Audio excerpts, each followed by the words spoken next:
Preciso te trazer também quais as possibilidades no mercado pro São Paulo na busca por um centroavante para o lugar de Caleri.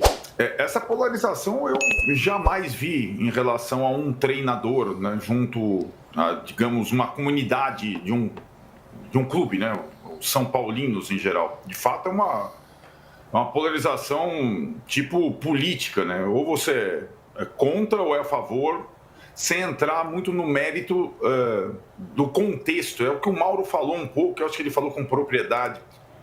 O desses clubes que a gente citou é o único que está tentando fazer em 2005 um ajuste de contas, né? Todos os outros aumentaram as suas folhas de pagamento, contrataram jogadores, fizeram grandes investimentos. E o São Paulo não.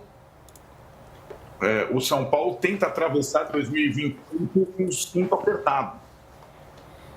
E a troca de uma comissão técnica nesse aspecto, além de custar dinheiro, me parece ir contra a esse plano de contenção, né? E acho que o trabalho do Zubeldia tem que ser analisado em relação a esse contexto. O trabalho do Zubeldia é pior do que o do ano passado? Eu discordo, mas mesmo para quem concorde que é pior, o time do São Paulo é muito inferior ao do ano passado. Você começou a falar das lesões, né, Luísa?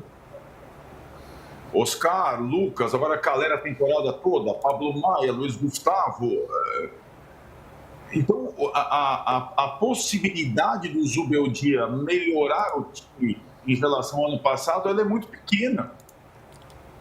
Ainda mais com tantos desfalques. Então, é esse contexto. Você tem grandes nomes para melhorar a condição do São Paulo no lugar do Zubeldia? Eu não creio. Nem o Dorival. O Dorival, na época que dirigia o São Paulo, tinha o São Paulo num outro contexto. Era o São Paulo que estava contratando o Lucas e o Rames Rodrigues. Era um São Paulo, digamos, Corinthians, arriscando tudo, gastando, investindo. Agora, e o Dorival do Flamengo, né, que também foi bem no Flamengo, também era um cara que trabalhou com um elenco muito fértil, rico e tudo mais. Para esse elenco, eu acho que a melhor solução é a manutenção do técnico. Agora, os resultados, e por isso a gente brincou no início, né, Luísa? O São Paulo é o time que não perde e não vence. O que para as pretensões que deveriam ser modestas nesse ano, se a diretoria assumisse tais pretensões modestas, estaria ok, né? Não perder, né? Não correr riscos. Agora, isso serve para quando você joga fora de casa, como é o caso do jogo contra o Botafogo, do jogo com o Galo, mas não serve quando você joga em casa. O público, a torcida, exige a vitória. E domingo o jogo é em casa, é contra o Santos. Sem o Neymar. O que talvez dificulte a tarefa do São Paulo, na minha visão. Curiosamente, a polarização em relação ao nome do Zubeldia envolve também a arquibancada do Morumbi. As torcidas organizadas estão com ele. O público geral me parece estar contra ele. Então, é uma salada grande que atingiu rede social e tudo mais. Ex-jogadores que jogaram pelo São Paulo, alguns muito a favor, outros muito contra e tal. E como você disse, é uma polarização incrível. Arnaldo, que não leva eu posso saber o contexto que o São Paulo se meteu em 2025. Eu posso saber a sua opinião? Você é a favor que então, ele... eu dei a minha opinião. Eu acho que a troca... A troca, eu acho muito temerária para o São Paulo. Eu acho que o jeito que está com o técnico que já conhece o clube, e Juca tem boa relação com os jogadores e com os comandantes, porque é diferente do Mano Menezes, que brigou com todo mundo do Fluminense, o Ramon Dias, que o Memphis Depay destruiu ele depois de um jogo. Esses alicerces, essas ligações, o ambiente me mostram que o Zubeldia ainda não chegou ao teto, como a Luísa falou, Tá, em relação ao Ramon Dias, por exemplo. ok. Então, eu sou contra a demissão, porque eu acho que ele não faz um trabalho ruim, Perfeito. ele faz um trabalho ok, com ressalvas. Tá. Entendo que os nomes todos falados e possibilidades não são nomes que enchem os olhos e garantem a melhora do São Paulo.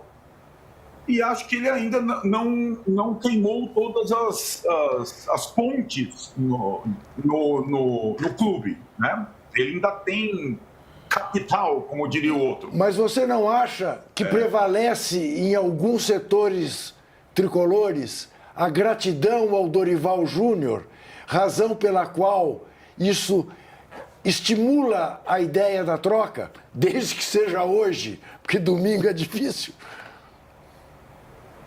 Sim, tem, claro. É como não é a nano tricolor, porque a Copa do Brasil era um título inédito, era um campeonato grande. Claro. Foi um grande título. Mas o Dorival, ao mesmo tempo, né, ele não tem ligações com alguns clubes específicos. O Dorival foi o mesmo que não pensou duas vezes ao largar o São Paulo 5 dias antes da temporada começaria, né, para assumir a seleção brasileira. Então, eu entendo isso e acho que o Dorival assinar com o Corinthians nessa tarde de sexta-feira, ele deixa de ser a principal sombra do Zubeldia, sim. Eu tenho total razão nesse raciocínio. Bora falar agora sobre o São Paulo. Quem o tricolor pode contratar para o lugar do Calleri? Já havia contado para vocês no vídeo dessa quinta-feira que a única opção para substituição do argentino nesse momento é contratar alguém que está desempregado. Você sabe que o Calleri vai precisar passar por uma cirurgia de ligamento cruzado anterior do joelho e só voltará aos campos em 2026. A ideia do São Paulo é repetir a operação da contratação do Cédric Soares, jogador que estava desempregado, sem grande mercado e que virou uma opção extremamente interessante. Fui buscar no Transfer Market opções para o tricolor. Hoje são mais de 200 centroavantes de diversas nacionalidades desempregados, mas boas opções são poucas. Queria chamar atenção para Mariano Dias, atacante da República Dominicana, naturalizado espanhol, 31 anos de idade. Já passou por Sevilha, Real Madrid e Lyon. Não joga desde julho de 2024, seria um nome interessante.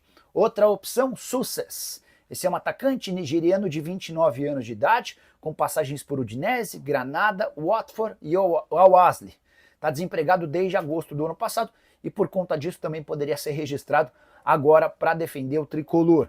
Tem um velho conhecido da torcida brasileira, Diego Costa, centroavante de 36 anos de idade, certamente você vai lembrar dele, se naturalizou espanhol, chegou a defender a seleção da Fúria, mas nas últimas passagens pelo Brasil, tanto por Atlético Mineiro quanto Botafogo e por último no Grêmio, não deixou uma boa impressão, também falam bastante a respeito do vestiário, não é um cara muito fácil no dia a dia. São Paulo vai pesquisar e buscar. Se não encontrar nenhuma boa opção entre atletas desempregados, esperará até a metade do ano, quando terá a oportunidade de contratar jogadores que estejam ficando livres. Já havia chamado a atenção de vocês no vídeo de ontem sobre João Pedro, centroavante brasileiro de 31 anos de idade, que pertence ao Al-Ahly, contrato só até 30 de junho, e também em relação a Carlos Vinícius, jogador que pertence ao Fulham e vive as últimas semanas do seu vínculo por lá. Só para completar, nessa lista de mais de 200 atletas desempregados, há alguns brasileiros que também certamente não mobilizam grande emoção. Luiz Adriano, ex-Palmeiras, Vitória entre outros, Vinícius Araújo, Rangel, Hamilton e mais. E a diretoria do São Paulo suspeita que a lesão do Calleri foi no tapetinho do Botafogo, em grama sintética, voltando aí aos holofotes. Pois é, difícil, né, você garantir que o problema foi a grama sintética. O Pedro se arrebentou todo também de ligamento cruzado num gramado normal, natural, lá treinando com a seleção. Difícil, essas coisas são muito difíceis, né? O lance é esquisito, ninguém bate nele, ele, na verdade, pisa e falseia o joelho e arrebenta tudo, né? Complicado. Quem não gosta de gramado sintético vai cair matando, dizendo, olha, é o gramado sintético. Quem acha que o importante, como eu, é você ter um bom gramado, seja ele sintético ou não, fundamental é que você tenha um gramado decente, você vai dizer, olha, não tem como provar que foi o gramado sintético. Não tinha gramado sintético e o Pedro sofreu exatamente a mesma lesão treinando com a seleção.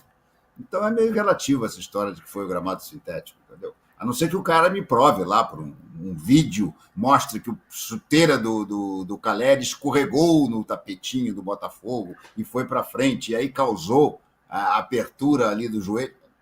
Tudo para mim especulação. Sinceramente, não consigo atribuir ao tapetinho do Botafogo a lesão do Caleri.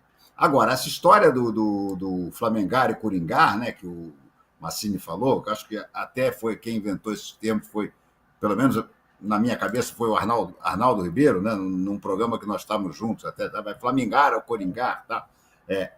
Era cruzeirar, né, Renato? Tinha cruzeirar, é verdade, tinha cruzeirar. É porque o Corinthians, o Cruzeiro já está muito antigo e o Corinthians está fazendo o papel do Cruzeiro hoje em dia, né? Então, por isso é que a gente brinca com Coringar. Esse episódio do Caleri é determinante para ver o que o São Paulo vai fazer. Se ele vai continuar querendo flamengar ou se ele já vai coringar. Porque vai para a Europa buscar um cara, por mais que... Primeiro que é um sonho, né? Imagina, um jogador bom, que faz gol, que está livre no mercado e que... delírio, né? No mínimo, pode pegar um Balotelli da vida. O Balotelli deve estar dando sopa lá até hoje. Olha aí, o Balotelli, de repente, pode ser uma maluquice dessa. Mas quanto é que o Balotelli vai ganhar de salário? Entendeu? Então, é um querer flamengar, mas sempre com um passinho para coringar, né? Tem que botar a garotada da base para jogar, gente. Simples isso. Tem que botar a garotada da base para jogar e vamos em frente. Obrigado por acompanhar mais um giro de notícias do São Paulo Futebol Clube. Não se esqueça de deixar o like, se inscrever no canal e ativar o sininho para receber todas as notificações. Isso ajuda muito o nosso trabalho e garante que você fique sempre atualizado sobre o nosso tricolor. Comente o que você achou, compartilhe com outros torcedores e até o próximo vídeo. Forte abraço!